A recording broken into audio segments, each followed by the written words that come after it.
ಮತಾಂಧ ಮನಸ್ಥಿತಿಗಳು ಯಾವ ಮಟ್ಟಿಗೆ ಜಾಗೃತ ಆಗ್ಯಾವ ನೋಡಿ. मुख्यमंत्री योगी जी को कि मतलब योगी जी और मोदी जी को, क्योंकि ये लोग अगर कन्वर्ट हो गए तो बहुत कुछ मतलब सुधर जाएगा. ಯೋಗಿ ಮೋದಿ ಅವರನ್ನೇ ಇಸ್ಲಾಂ ಧರ್ಮಕ್ಕ ಮತಾಂತರ ಮಾಡ್ತಾರಂತ. ಭಾರತದಾದ್ಯಂತ ಶರಿಯತ್ ಕಾನೂನೇ ಬರಬೇಕಂತ. अब सिर्फ जो है आंदोलन ही नहीं, हम फिर से अपने लिए एक अलग देश की मांग करेंगे. ಶರಿಯತ್ಗಾಗಿ ಭಾರತವನ್ನ ಒಡೆದು ಇನ್ನೊಂದು ಇಸ್ಲಾಂ ಕಂಟ್ರಿ ಮಾಡ್ತಾರಂತ. ಭಾರತೀಯ ಮುಸಲ್ಮಾನನ ಮನೆಯೊಳಗ ಪಾಕಿಸ್ತಾನದ ಧ್ವಜಕ್ಕೇನು ಕೆಲಸ?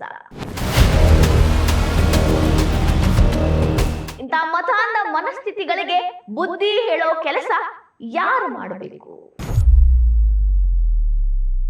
ನರೇಂದ್ರ ಮೋದಿ ಅವರು ಭಾರತದ ಪ್ರಧಾನಿ ಆದಾಗಿಂದಾನು ಒಂದು ಮಾತನ್ನ ಯಾವಾಗ್ಲೂ ಹೇಳ್ತಿರ್ತಾರ, ಸಬ್ಕಾ ಸಾಥ್ ಸಬ್ಕಾ ವಿಕಾಸ್. ಅಂದ್ರ ಎಲ್ಲರ ಜೊತೆ ಎಲ್ಲರ ಅಭಿವೃದ್ಧಿ, ಎಲ್ಲರಿಗೂ ಒಳ್ಳೇದ್ ಮಾಡೋಣ ಅನ್ನೋಂಥದ್ದು. ಆದ್ರ ಈ ಮಾತು ಸ್ವಲ್ಪ ಮಂದಿಗೆ ಅರ್ಥ ಆಗ್ಬಲ್ತು. ಎಲ್ಲರೂ ಅಂತ ಹೇಳ್ತಿರೋದು ಇಡೀ ಭಾರತೀಯ ಪ್ರತಿಯೊಬ್ಬರಿಗೂ ಅಂತ. ಆದ್ರ ಸ್ವಲ್ಪ ಮಂದಿಗೆ ಬರೀ ಒಂದು ಧರ್ಮದವ್ರು ಮಾತ್ರ ಉದ್ಧಾರ ಆಗ್ಬೇಕು, ಅವ್ರದ್ದು ಮಾತ್ರ ಅಭಿವೃದ್ಧಿ ಆಗ್ಬೇಕು, ಅವ್ರು ಮಾತ್ರ ಚಲೋ ಇರಬೇಕು.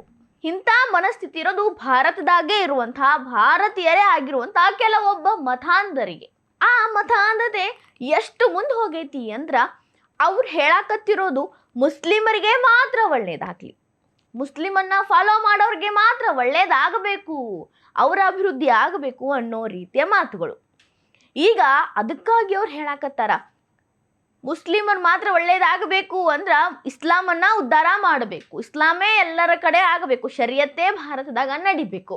ಹಿಂಗಾಗಬೇಕು ಅಂದ್ರ ಉತ್ತರ ಪ್ರದೇಶ ಮುಖ್ಯಮಂತ್ರಿ ಯೋಗಿ ಆದಿತ್ಯನಾಥ್ ಮತ್ತು ಭಾರತೀಯ ಪ್ರಧಾನಮಂತ್ರಿ ನರೇಂದ್ರ ಮೋದಿ ಅವರು ಇಸ್ಲಾಂ ಧರ್ಮಕ್ಕೆ ಕನ್ವರ್ಟ್ ಆಗ್ಬೇಕಂತ ಹಿಂಗ ಅಕ್ಷರಶಃ ಒಬ್ಬ ಮುಸ್ಲಿಂ ವ್ಯಕ್ತಿ ಹೇಳಾಕತ್ತಾನ. ಕೇಳಿಸ್ಕೊಡ್ರಿ. मतलब मैं दावत देना चाहता हूँ मुख्यमंत्री योगी जी को कि मतलब योगी जी और मोदी जी को, क्योंकि ये लोग अगर कन्वर्ट हो गए तो बहुत कुछ मतलब सुधर जाएगा. अभी तक मतलब काफी 20 लाख मुसलमान हो चुके हैं. 2014 का आप डेटा निकाल के देखिए, 2014 से अभी तक 20 लाख मुसलमान देश भर में मतलब इंडिया में से. हमारा तो शरिया कानून है, हम तो उसी कोशिश में है कि शरिया कानून लागू हो, तो हमारा मेन फोकस तो शरिया कानून पे ही है. कोशिश तो जारी है ना, इंशाल्लाह शरिया कानून आएगा. जैसे आप अफगानिस्तान में देख लीजिए, काबुल में क्या हुआ, वहाँ पे सब शरिया कानून लागू हुआ. अमेरिका थी वहाँ पे, सबको भगा दिया. ಎಂತ ಮತಾಂಧತೆ!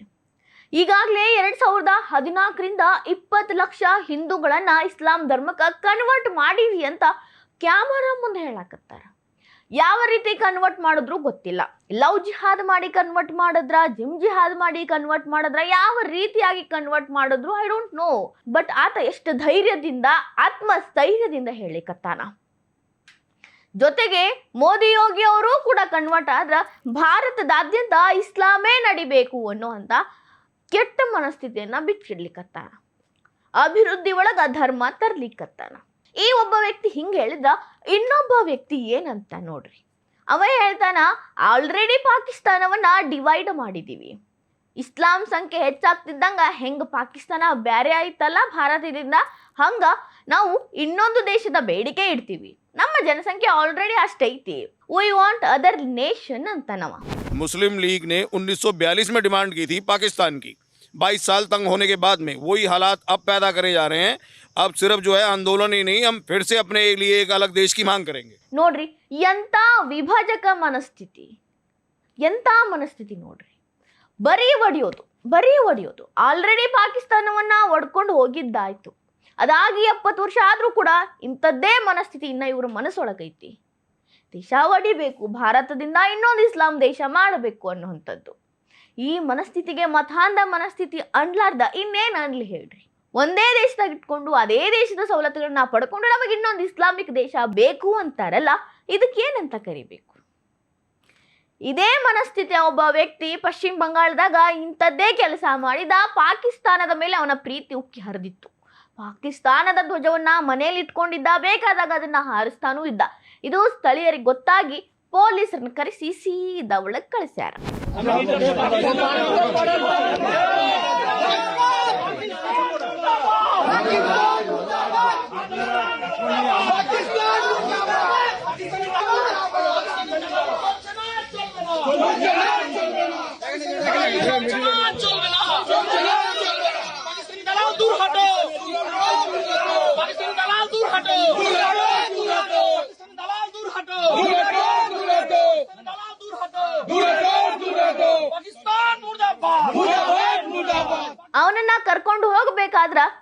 ಸ್ವಲ್ಪ ಗದ್ದಲ ಕೇಳಿಸ್ತು, ಧ್ವನಿಗಳು, ಘೋಷಣೆಗಳು, ಪಾಕಿಸ್ತಾನ್ ಮುರ್ದಾಬಾದ್ ಅಂತ. ಹಂಗವ್ರು ಯಾಕೆ ಹೇಳಿದ್ರು ಅಂದ್ರೆ ಆ ವ್ಯಕ್ತಿಯ ಮನೆಯೊಳಗ ಪಾಕಿಸ್ತಾನದ ಫ್ಲಾಗ್ಗಳಿದ್ವು. ಅಲ್ಲಿನ ಸ್ಥಳೀಯರು, ಲೋಕಲ್ ಏನ್ ಮಂದಿ ಇದ್ರಲ್ಲ, ಅವರು ಆ ಥರ ಘೋಷಣೆಗಳನ್ನ ಕೂಗಿ ಅವನ್ನ ಪೊಲೀಸರು ವಶಕ್ಕೆ ಕೊಟ್ರು. ಯಾಕೆ ಬೇಕಿತ್ತು ಅವನಿಗೆ ಪಾಕಿಸ್ತಾನದ ಧ್ವಜಗಳು ಮನೆಯಾಗಿಟ್ಕೊಳ್ಳೋದು? ಭಾರತೀಯನಾಗಿ ಭಾರತದ ಸಕಲ ಸವಲತ್ತುಗಳನ್ನ, ಎಲ್ಲ ಹಕ್ಕುಗಳನ್ನ ಪಡ್ಕೊಂಡಿರೋ ಇವನ ಪ್ರೀತಿ, ಕಾಳಜಿ, ಎಲ್ಲದಕ್ಕಿಂತ ಹೆಚ್ಚಾಗಿ ಇವನ ನಂಬಿಕೆ, ನಿಯತ್ತು ಎಲ್ಲ ಪಾಕಿಸ್ತಾನ ಮೇಲೆ. ಇಂಥ ಮನಸ್ಥಿತಿಗಳು ನಮ್ಮ ಸಮಾಜದಾಗ ನಮ್ಮ ಅಕ್ಕಪಕ್ಕನೇ ಬದುಕಾಕತ್ತಾವ. ಇದನ್ನ ಗುರುತಿಸ್ಬೇಕಾಗಿರೋದು ಯಾರು? ಮುಸ್ಲಿಮರು. ಮುಸ್ಲಿಂ ಮುಖಂಡರೇ ಇಂಥದನ್ನ ಗುರುತಿಸಿ ಅವ್ರಿಗೆ ತಿಳಿ ಹೇಳೋ ಕೆಲಸ ಮಾಡಬೇಕು, ಬುದ್ಧಿ ಹೇಳೋ ಕೆಲಸ ಮಾಡಬೇಕು. ಅದಾಗಕತ್ತೈತೇನು? ದಿನದಿಂದ ದಿನಕ್ಕೆ ಇಂಥವ್ರ ಸಂಖ್ಯೆ ಹೆಚ್ಚಾಗಕತ್ತಿರೋದ್ರಿಂದ, ಮತಾಂಧ ಮನಸ್ಥಿತಿಗಳು ಹೆಚ್ಚಾಗಿ ಮೆರಿತಿರೋದ್ರಿಂದ ಆ ಕೆಲಸ ಆಗಾಕತ್ತಿಲ್ಲ. ಮುಸ್ಲಿಮರೇ ಇದನ್ನ ತಿದ್ದಬೇಕು ಅಂತ ನಾವೆಲ್ಲ ಕಾಯ್ಕೊಂಡು ಕೂಡಬೇಕು. ಅದ್ಯಾವಾಗ ಆಗುತ್ತೋ ಗೊತ್ತಿಲ್ಲ. ಅಥವಾ ಈ ರೀತಿಯ ಹೇಳಿಕೆಗಳನ್ನ ಸಾರ್ವಜನಿಕವಾಗಿ ಕೊಟ್ಟು ಕೋಮುಗಲಭೆ ಸೃಷ್ಟಿ ಮಾಡುವಂತ ಮಾತುಗಳನ್ನ ಆಡಕತ್ತಿರೋದ್ರಿಂದಾಗಿ ಭಾರತದ ಸರ್ಕಾರ ಏನ್ ತಗೊಳತ್ತೆ ಆಕ್ಷನ್ ಅನ್ನೋದನ್ನ ಕಾಯಬೇಕು.